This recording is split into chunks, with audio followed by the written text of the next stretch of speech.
हाय नमस्कार good morning. आमे मा पुआ पळेलु तळकू फूल आनिबा पई।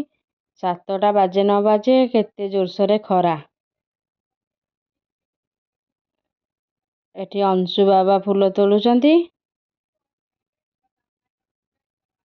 सकाळु सकाळु मौसा पळे आसिले क्षीर दवा पई। आज अंशु जाईकी तांकटो क्षीर आणुची भेरी गपुरा केमती गपुची ताक संगरे। तापर एठी क्षीर रे केमती खेलुची ताकू टिके देखंतु आपण माने।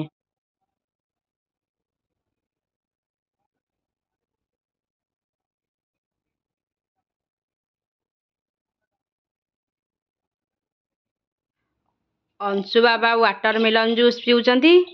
केमिति लागुची?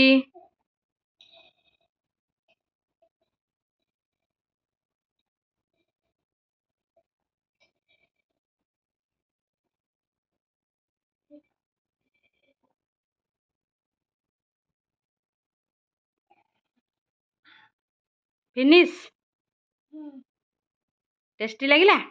बहुत यम्मी यम्मी। आज आमर लंच रे कौन कौन हेची देखंतु। पखाळ भात, काकुडी, एठी रहिला आंब, साग, आलू भजा एतिकी आज लंच रे खाइबा। आमर राजगांवपुरे पड़िची मीना बजार। केवल खरा दिन ही पड़ी थाए। किए किए मीना बजार बुली गलेनी मते कमेंट रे जणेबे निश्चिंत। एपटे एंट्री करिया पई रास्ता।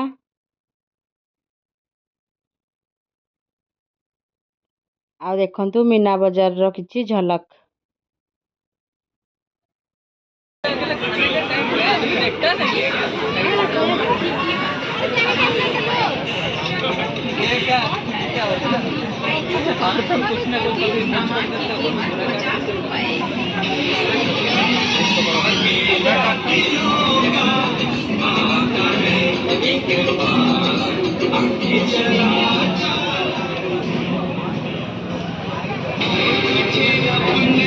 एपटे आमर सब खाइबा स्टॉल कौन कौन पड़ी सब खाइबा स्टॉल देखंतु।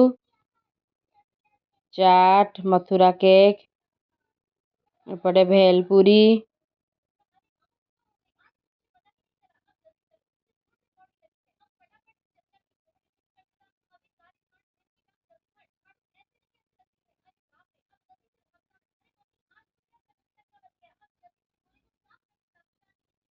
अंशु बाबा जिद्दी कले दोली रे बसिया पई। एठी दोली रे बसिची। दोली रो प्राइस मात्र 30 टंका।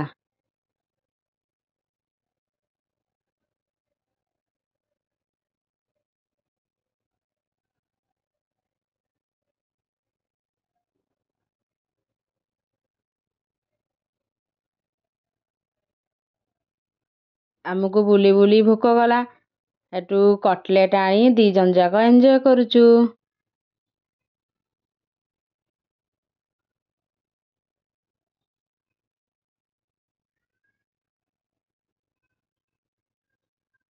मोर जदि ए छोटिया ब्लॉग टी भल लागिथिबो निहाती भाबरे लाइक शेयर सब्सक्राइब करिया को जम्मा भी भूलिबेनी।